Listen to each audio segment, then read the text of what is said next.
동영상은 2021년 10월 10일 들빛교회 1회 설교 동영상입니다. 설교 제목은 거룩한 언어가 따로 있나요? 입니다. 말씀과 함께 행복한 시간 되시길 기원합니다. 네, 이제 오늘 말씀 함께 읽도록 하겠습니다. 창세기 10장 5절 말씀 먼저 읽죠. 이들로부터 여러 나라 백성으로 나뉘어서 각기 언어와 종족과 나라대로 바닷가의 땅에 머물렀더라. 창세기 11장에 있는 말씀 몇 구절 선택해 보았습니다. 함께 읽겠습니다. 온 땅의 언어가 하나요 말이 하나였더라. 여호와께서 이르시되 이 무리가 한 족속이요 언어도 하나이므로 이같이 시작하였으니 이후로는 그 하고자 하는 일을 막을 수 없으리로다. 자, 우리가 내려가서 거기서 그들의 언어를 혼잡하게 하여 그들이 서로 알아듣지 못하게 하자 하시고, 이번에는 사도행전 2장 4절 그리고 18장 15절 계속해서 읽겠습니다. 그들이 다 성령의 충만함을 받고 성령이 말하게 하심을 따라 다른 언어들로 말하기를 시작하니라. 만일 문제가 언어와 명칭과 너희 법에 관한 것이면 너희가 스스로 처리하라. 나는 이러한 일에 재판장 되기를 원하지 아니하노라 하시고 말씀을 받습니다. 아멘. 반갑습니다. 네, 오늘은 거룩한 언어가 따로 있나요? 라는 제목으로 오늘 고정숙 권사님, 현세미 권사님, 조성호 집사님, 서영석 집사님 네 분이 맡아서 대화 설교를 해나갈 텐데요. 이 대화 설교를 해나갈 때 그 속에서 귀한 깨달음들이 있게 되기를 예수 그리스도 이름으로 간절히 축원드립니다. 우리는 언어에 대해서 몇 가지 질문을 던질 수가 있습니다. 태초에 하나님의 언어가 무엇이었을까? 여러분 창세기 1장을 펼치면 태초에 하나님이 천지를 창조하시니라 해가지고 그 다음에 맨 처음 한 말이 있죠. 하나님이 빛이 있으라 그랬죠. 그러면 그 빛이 있으라라는 말을 무슨 말로 했을까? 히브리어로 했을까? 한국어로 했을까? 독일어로 했을까? 고대 바빌론 언어로 했을까? 궁금하지 않으세요? 전 옛날부터 궁금했어요. 도대체 무슨 말로 했을까? 아마 히브리어로 했다고 이스라엘 사람들은 생각할지 모르겠지요. 그러나 알 수 없습니다. 하나님이 도대체 무슨 말로 했는지.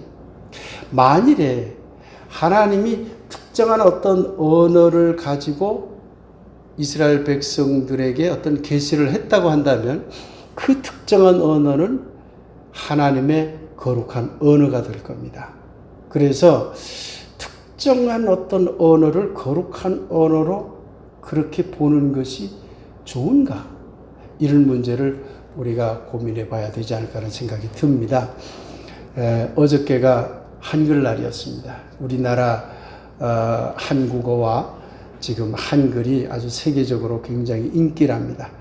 한국어 배우는 붐이 지금 세계적으로 일고 있다고 그렇게 하지요. 또 한글이라고 하는 이 문자는 세계 역사상 최고의 글자라고 그렇게 인정을 지금 많은 학자들이 하고 있는 상태입니다. 그래서 오늘 이 언어에 대한 문제를 함께 여러분과 생각해 보고자 하는 겁니다. 먼저 창세기 본문 이야기를 제가 좀 잠시 소개해 드리겠습니다.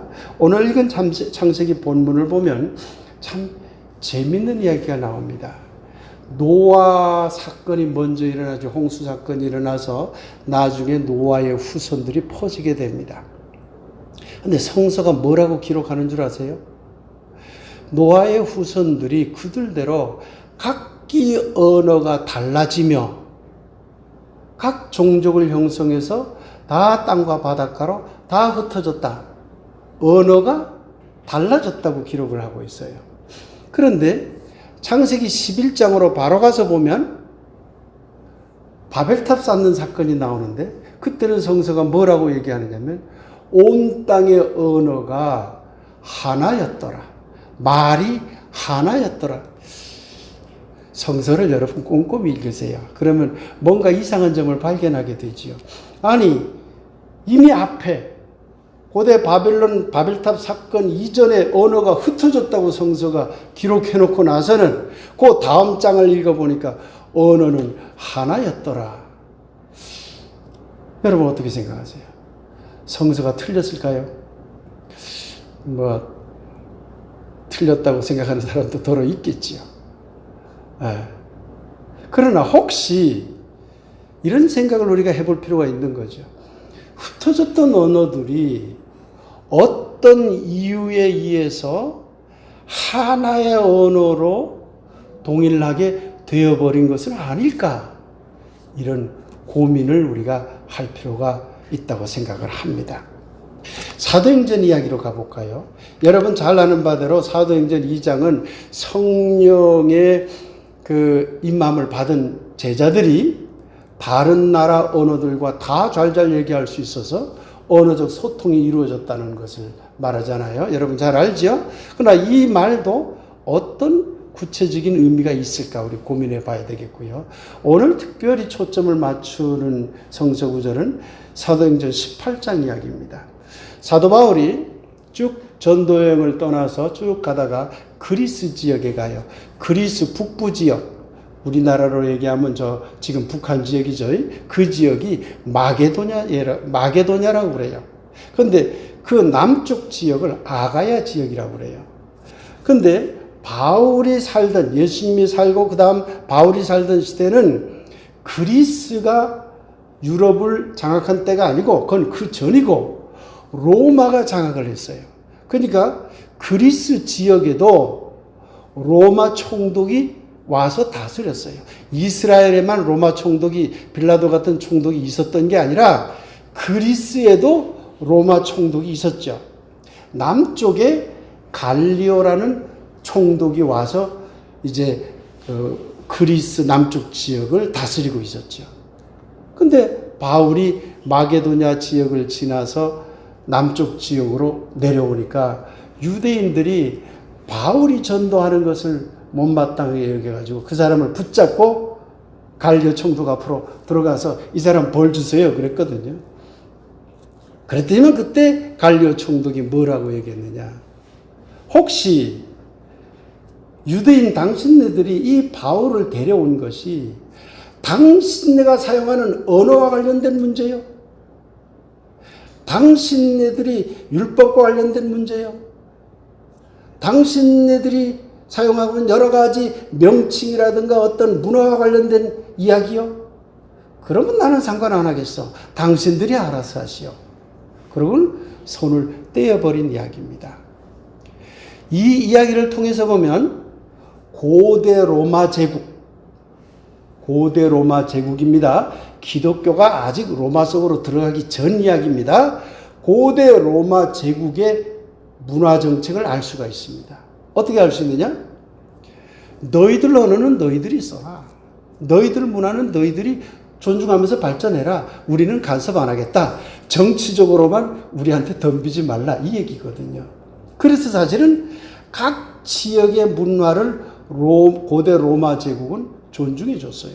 그러니까 언어의 통일, 언어와 문화와 종교의 통일, 로마 당국에 의해서 그것을 강압적으로 통합하려는 정치를 하지 않았다는 걸 오늘 본문을 통해서도 알 수 있습니다. 너의 언어의 문제냐? 너의 율법의 문제냐? 그걸 왜 나한테 가져오냐? 그건 너희들끼리 알아서 해라. 로마 당국은 그걸 간섭을 안 하겠다. 그 얘기죠. 오늘 본문 이야기는 이런 이야기들로 구성되어 있습니다. 오늘 네 분의 신학자를 모시고 언어와 신앙에 대한 이야기를 서로 토론하는 형식으로 설교를 해보도록 하겠습니다. 사실요, 제국주의적인 언어라든가 중세교회가 가졌던 언어 정책은 거룩한 언어 정책이었습니다. 어느 하나의 특정한 언어를 정해서 이것이야말로 하나님의 언어며 이것이야말로 거룩한 언어다라고 이렇게 지정을 해왔거든요. 과연 이러한 지정이 옳은 것인지 오늘 네 분 토론을 통해서 우리가 알아가 보도록 합시다. 오늘 제가 초청하는 형식으로 초대한 학자들을 좀 소개해 드리면 칼 바르트라고 하는 분이 있습니다. 이분은 여러분 많이 들어봤을 거예요. 근데 조금 보수적인 성향을 갖고 있습니다. 신정통주의 신학자라고 하죠. 폴 틸리는 제가 아주 좋아하는 신학자이기도 합니다만은 상황신학이라든가 문화신학을 강조한 분으로 칼 바르트하고 쌍벽을 이루는 20세기를 대표하는 그런 신학자입니다. 그래서 칼 바르트 이야기하고 폴 틸리 이야기는 항상 대척점에 있습니다. 그렇게 알아두시면 되고요. 칼 라너라고 하는 분은 가톨릭 신학자입니다.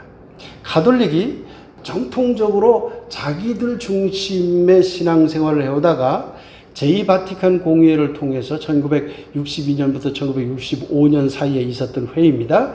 그때 다른 종교에도 구원이 있다라고 선언을 해요. 가톨릭이. 다른 종교에도 구원이 있어요 라고 선언을 하는데, 그러니까 그 전 가톨릭과 180도로 달라져 버린 거예요. 그때 결정적인 역할을 했던 사람이 칼 라너입니다.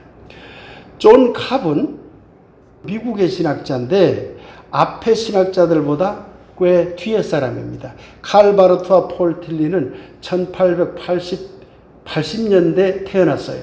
동갑내기입니다. 둘이. 동갑내기고 잘 아는 사이고 독일 출신이고. 칼 라너는 칼 바르트나 폴 틸리보다 한 20-30년 뒤에 사람입니다. 존 캅은 그보다 또한 20-30년 뒤에 사람입니다. 세대가 조금 다르죠. 그래서 오늘날 그 신학을 들여다보려면 존 캅을 들여다봐야 되겠지만 존 캅의 신앙도 더 발전해 버렸겠죠. 이제는 참고로 말씀드리면 여기에서 있는 토론은 어디 다른 데 있는 토론을 제가 가져온 게 아니라 제가 만든 겁니다. 그러니까 이 내용은 100% 저의 생각입니다. 다만 칼 바르트의 신앙에 맞추어서 칼 바르트 대화를 썼고 폴 틸리에 맞추어서 폴 틸리가 토론하는 내용을 썼고 이런 식으로 해서 쭉 쓴 거거든요. 그러니까 혹시 모르죠. 이제 세 분은 돌아가셨고 한 분은 살아계신데 하늘에서도 조영배 목사 그건 나 생각하고 틀려 할지 모르겠지만은 그걸 감안하셔서 여러분들이 이 토론하는 내용을 들어주셨으면 좋겠습니다. 칼 바르트는 조성호 집사님, 틸리는 고정숙 권사님, 라너는 현세미 권사님, 존 캅은 서영석 집사님이 맡아서 서로 토론하겠습니다. 네 분 이 앞으로 나오시기 바랍니다. 안녕하세요. 기독교와 불교의 대화를 중요하게 생각하는 존 캅입니다. 다른 분들도 서로 안녕하시죠? 안녕하세요. 반갑습니다. 네, 잘들 하시는데요.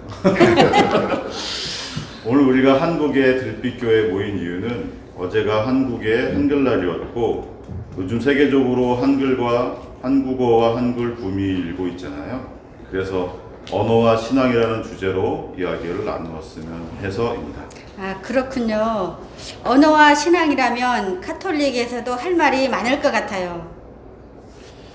틸리 교수님이 상황과 문화에 관심이 많기 때문에 이 주제에 대해 먼저 이야기하시죠. 그럴까요? 창세기 이야기부터 하는 것이 좋을 것 같군요. 노아 후손들이 각기 다른 언어로 흩어졌는데 뒤이어 나타나는 고대 바벨론 제국의 언어가 하나뿐이었다면 성서의 기록이 잘못되었거나 아니면 서로 다른 언어들이 고대 바벨론 제국의 권력에 의해 사라졌다는 것을 의미하지 않을까요?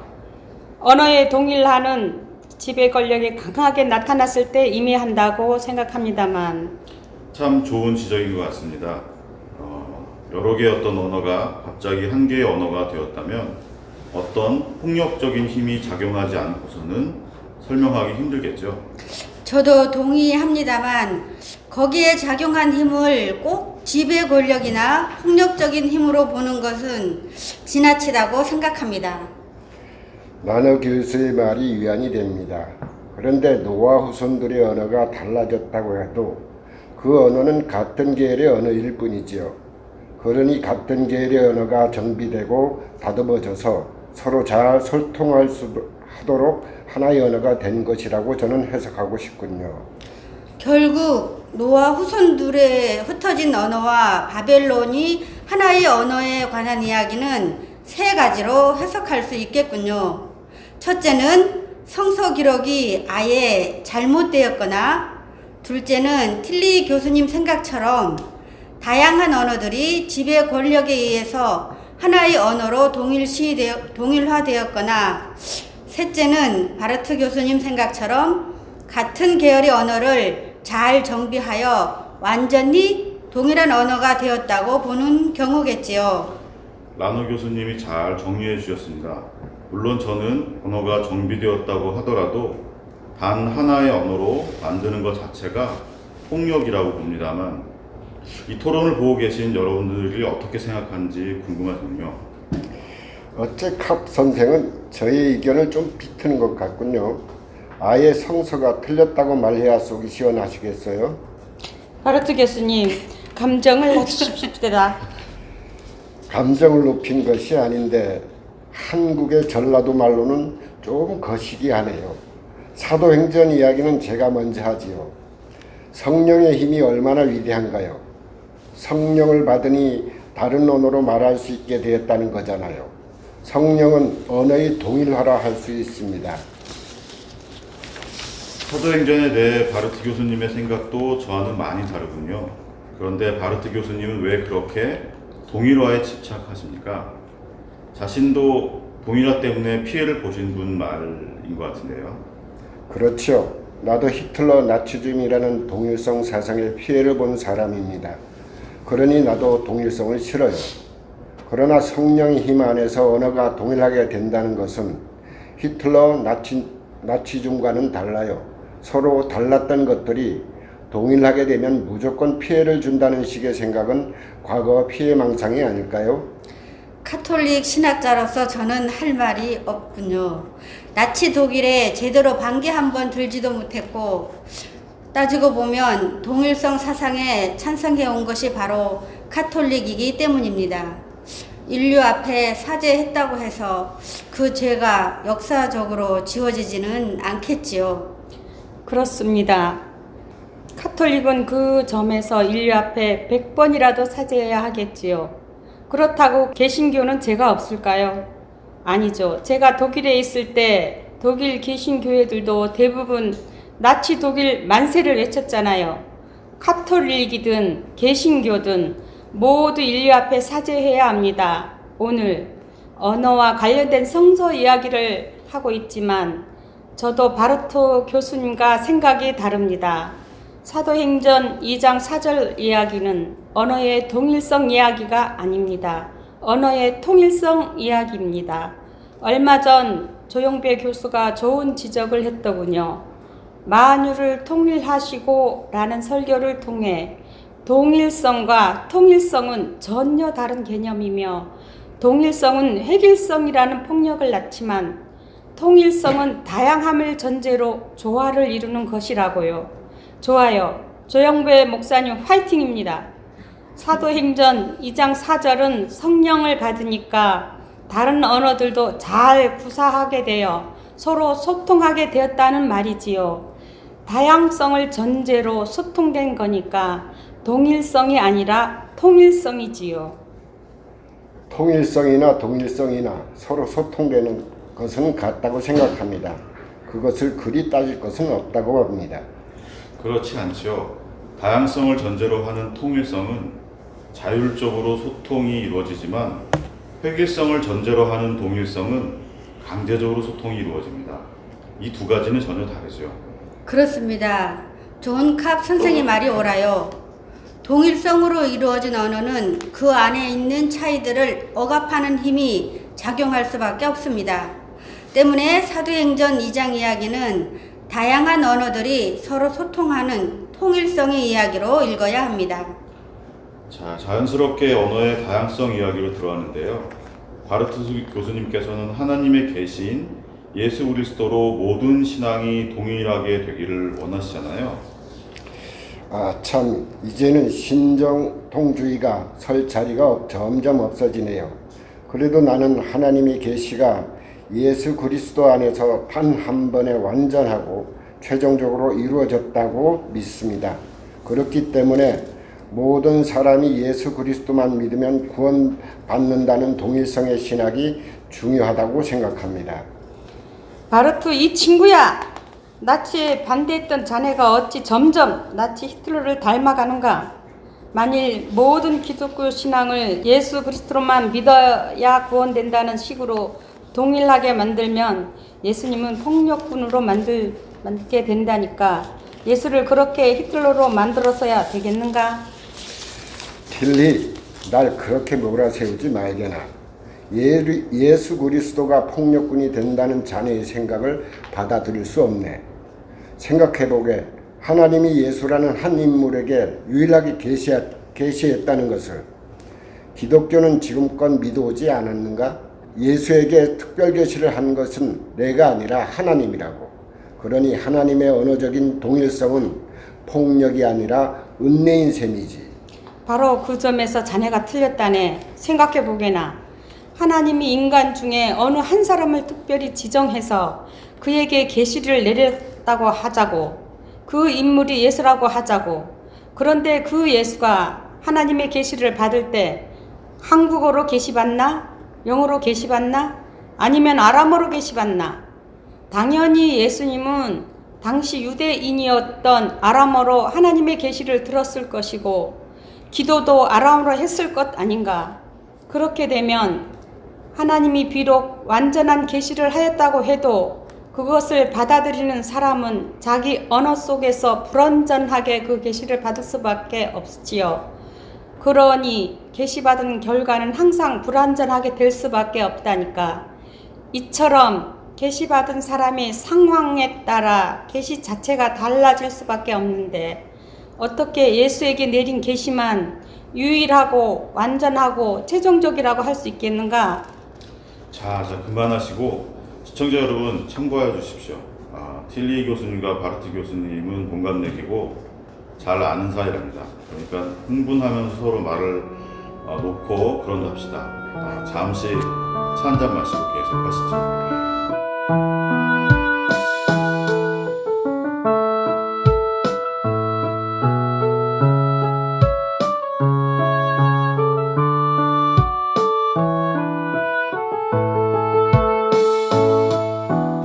이제 이야기를 조금 바꿔보겠습니다. 하이데커 교수님이 언어는 존재의 집이라고 했습니다. 민족마다 다른 언어를 사용하고 있다는 점을 감안하면 결국 언어에 따라서 인간을 규정하는 방식이 달라질 수밖에 없다는 뜻이겠죠? 그렇다고 생각합니다. 독일어를 사용하는 저는 독일 언어와 독일 문화가 저를 규정할 수밖에 없습니다. 그러니 언어의 다양성은 매우 소중합니다. 다양한 언어는 다양한 문화와 다양한 인간성을 만들어내기 때문입니다. 저도 동감입니다. 하지만 라너 교수님이 속한 캐톨릭에서는 여전히 라틴어를 중요하게 보고 라틴어 중심으로 돌아가지 않나요? 그렇긴 합니다만 라틴어가 카톨릭의 공식 언어이긴 하지만 이제는 이 세상 모든 언어를 소중하게 보는 것이 카톨릭 입장입니다. 카톨릭이 여러문에서 미래에 재앙적으로 변하는 모습을 참 좋습니다. 그런데 한 가지 물어보고 싶은 것이 있습니다. 카톨릭은 중세 1000년이 넘는 긴 세월 동안 라틴어를 거룩한 언어라고 했지요. 그래서 혹시 아직도 특정한 언어의 우월성을 은밀하게 간직하고 있는 건 아닐까 합니다만 어떤가요? 참 곤란한 질문이군요. 거룩한 언어가 따로 없다고 하면 지금까지 카톨릭의 모든 신앙 체계가 흔들릴 것이고 그렇다고 거룩한 언어가 따로 있다고 하면 로마 중심주의 지배체제에 의한 신앙이라고 비판할 테니 말입니다. 카톨릭은 공식 언어를 라틴어로 삼고 있지만 라틴어가 다른 언어들보다 거룩하다고 보지는 않지요. 모든 언어를 다 하나님이 주신 축복으로 봅니다. 한국어니 독일어니 영어니 라틴어니 하는 일반 언어에는 거룩한 언어가 따로 있을 수 없다는 점을 저도 동의합니다. 그러니 언어는 종교성이라는 차원에서도 말할 수 있습니다. 이 경우에는 거룩한 언어가 있다고 봅니다. 예수 그리스도는 그 자체로 거룩한 언어라고 봅니다. 그래서 그 밖의 모든 존재는 거룩한 언어가 될 수는 없죠. 바르트 교수님은 여전히 예수 그리스도의 절대성과 유일성을 주장하시는군요. 저는 다르게 생각합니다. 제가 불교를 좀 연구한 적이 있는데요. 불교도 거룩한 언어의 하나입니다. 때문에 종교적인 거룩함이 기독교에만 있다고 보는 것은 편견이 아닐까요? 바르트 선생님께 묻고 싶군요. 혹시 불교나 유교를 연구해 볼 생각은 없으신지요? 다른 종교의 종교적 언어들을 연구해 보지 않고 기독교의 유일성과 거룩함만을 말한다면 그것은 일방적인 판단이 되지 않을까요? 신정통주의가 점점 자리를 잃고 있다는 게 슬퍼집니다. 한국이 어쩌면 전 세계에서 유일하게 신정통주의의 신앙이었는데 이제는 그마저도 점점 사라지고 있으니 내가 연구해온 것들이 사라지고 있어서 참 슬픕니다. 그렇지는 않아요. 바르트 교수님의 신전통주의 신앙도 한 시대를 풍미했고 나의 상황신학도 한 시대를 풍미했으니 그것으로 우리는 만족해야겠지요. 캅 선생님의 다른 종교들과의 만남과 대화를 계속 연구해 왔으니까 앞으로 캅 선생님의 제자들이 그 뜻을 이어서 종교적으로도 서로 다른 언어를 존중하면서 소통하는 시대를 만들어 가리라 기대합니다. 거룩한 언어가 따로 있는 것이 아니라 모든 언어가 저마다 거룩하다는 말이지요. 그렇습니다. 오늘 저는 개신교로부터 많은 것을 배웠습니다. 카톨릭도 종교적으로 다양한 언어들의 공전에 한 걸음 더 나아갈 것입니다. 감사합니다.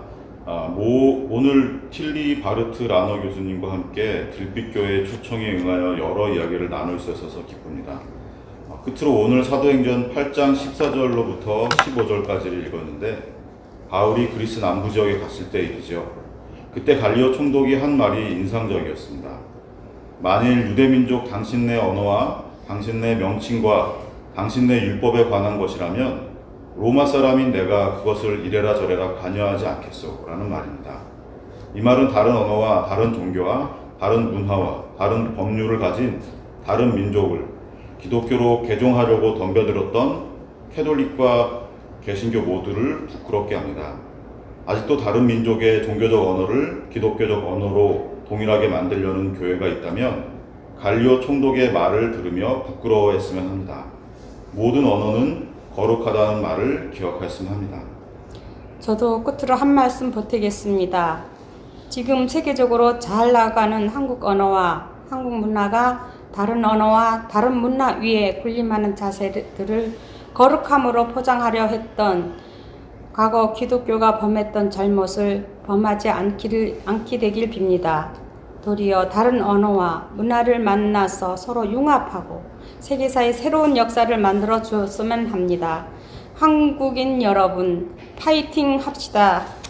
예, 오늘 참여해주신 교수님께 깊이 감사드립니다. 어제가 한글날이었죠. 한국어와 한글이 더욱 발전하게 되길 빌면서 오늘 토론을 모두 마치겠습니다. 감사합니다. 감사합니다.